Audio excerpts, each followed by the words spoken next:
So, I don't really get political on this channel because obviously this isn't a political channel. I'm not David Pacman or a big time YouTube political commentator.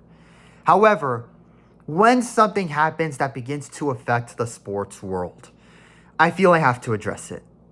With that, let's talk about the concerns around the Mexico national team games being held in the United States and the 2026 FIFA World Cup. As I said in my videos when the two games were announced in January, the Mexico versus Turkey and Switzerland games, and in my recent video regarding the Mexico games against Japan and Korea, my main take was I liked the scheduled games, but was not on board with the venues.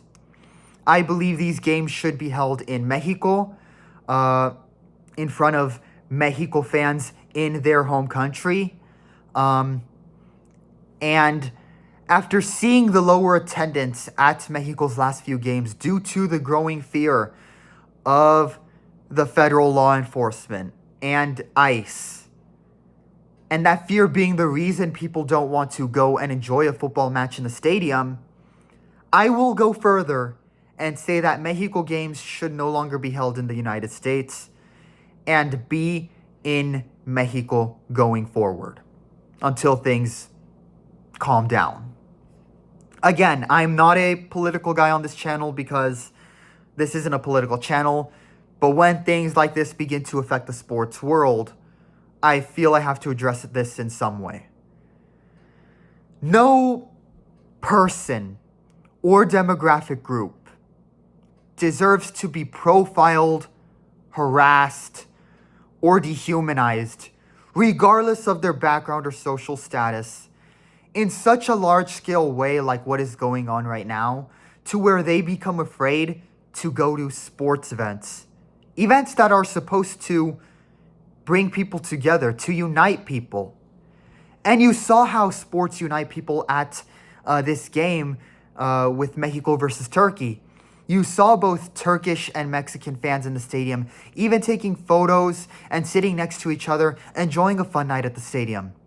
But at the same time, you could still see the negative effects of this atmosphere of fear that the government has created. Attendance was nowhere near what was initially expected, and even the commentators on TV noticed it. And there's concern that what we saw at these two games, that it won't be at just these Mexico games against Switzerland and Turkey.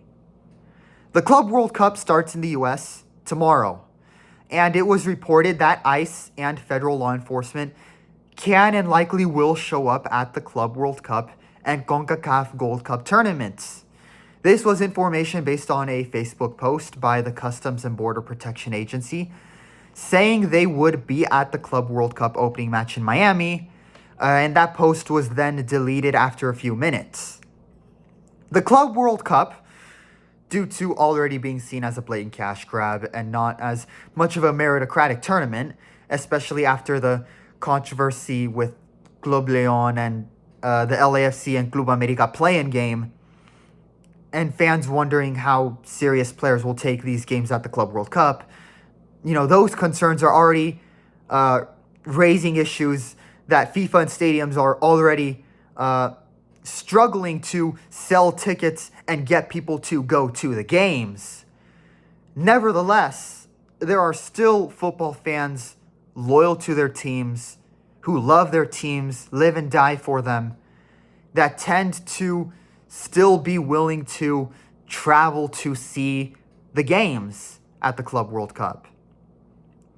With the presence of federal agents who right now have been very ruthless, targeting mostly the non-white populations, and have had really no regard for personal records, and that fine line between those who are criminals and those who have just simply don't have documents, and cases where people have just been profiled based on hearing them speaking Spanish in public, there is a concern that at these games where various traveling fans will be present, that they will be as ruthless and non-discriminate, if not more so, even for those who have visas, having no regard for the visas they legally obtained. And this is another reason why these fans, who are everyday people who love their team, just like me, just like many of my viewers, are becoming even more hesitant to go to these games. There are serious concerns about this, that at these two summer tournaments, we see empty stadiums because people are afraid that they may get profiled and get wrongfully detained or even arrested by ICE, and that they will not care if you have a visa, that ICE and federal agents will find a way to magically revoke them, like they have done with some college students, and why some college students have gotten kidnapped at their universities. And this is a country that is supposed to hold the World Cup next year, next summer, in this very same month we are in right now, in 2026. The United States is set to host the biggest sporting event in the world. A tournament where we know people from all over the world, even from countries who fail to qualify for the tournament, will travel to the host nations to see a game. And some of these countries who the government has placed travel bans or greater travel restrictions on, specifically Muslim majority countries, some of these countries have qualified or are in position to right now. And while sanctions like this against government officials is, you could argue, is one thing, what about normal citizens who aren't involved in that and just want to say they have been to a World Cup game for their respective country? The United States is going to have a huge influx of people next summer. How will ICE and the government react to this? Especially given the president hasn't been happy with the immigration arrests numbers, that they aren't high enough for him. Will he use the World Cup as a way to boost those numbers? And this all snowballs into worries about how this could actually affect the game on the pitch. Could teams have visas magically revoked or be blocked from entering? How will that affect the tournament? We all know how in 1934, when Italy hosted, how the tournament was marred by how a terrible man who was leader of Italy at the time used the tournament to promote fascism and use his power to try and influence the outcome of the tournament for Italy. You all get the picture? You all get the concerns I'm talking about and trying to address? All this leads to concerns and that big question, is the U.S. really ready to host the World Cup? And should it? We're going to find out. As of now, the U.S. will still host the majority of the games like it is planned. But based on what is happening so far, with the government's actions spooking fans away, things don't look good right now. And if FIFA and CONCACAF lose money due to fans being afraid to go to games, FIFA, especially FIFA, will certainly not tolerate that for the World Cup. They will not want empty stadiums in 2026 at all. So if you're FIFA, if you're Gianni Infantino, he should be having conversations with FIFA members and all his people to have a couple of backup plans ready. If these issues come up where fans are feeling unsafe and federal agents in the US just go around arresting everyone they see, and players can't get visas or are blocked from entering the US for their respective matches, FIFA needs to immediately stop and delay the tournament. And they need to be ready to host games in the US, or games that are scheduled to be in the US, in another country.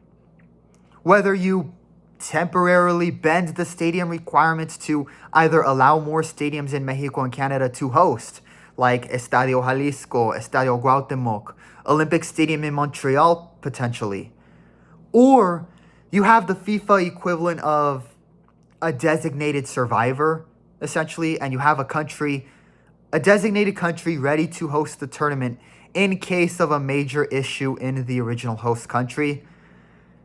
One of those should be the plan. In the latter plan, that case, it would likely be Germany for obvious reasons. I mean, they just hosted the Euro and the Nations League finals. And then, if that happens, if the US loses the honor to host this prestigious tournament, will we see something similar to what we have seen with the Russian national team? Will the US be blocked by FIFA from participating? That would be heartbreaking for American players, but FIFA might decide that it might be what needs to happen. There's a lot of concern and uncertainty right now, and it's heartbreaking that this is beginning to affect the sports world. I really hope this doesn't result in FIFA being forced to move the World Cup to another country, because it would be just so devastating for football fans in America. And it would be sad for local businesses, bars, restaurants, all these places who are excited to welcome fans and hold parties for the games. With that, I do hope that the people and the government can find a better long-term solution to the issue that is occurring right now. And that we do hopefully find peace within all US cities. And with peace and coexistence, we can all enjoy the World Cup together and celebrate the joy that sports brings to all of us. Andres from AA Sports, that will be all for this video. Wishing peace to all of my viewers. Not all of my videos talk about things like this. In fact, this will probably be the only one for a while. As for my next videos, I will of course be focusing on the Gold Cup and the Mexico national team's games in that tournament, starting with their first game against the Dominican Republic. So stay tuned in for that content and much more exciting content from the Gold Cup on my channel, which I'm excited to cover. And again, don't expect a video like this to come out again anytime soon in the near future. Like, it's not going to happen. This isn't a political channel. It's a sports channel. I just addressed it because this is a concern right now that's affecting the sports world. Nevertheless, I'll keep making sports content. I'll keep enjoying the world of sports, breaking it down, analyzing it like I do for you guys.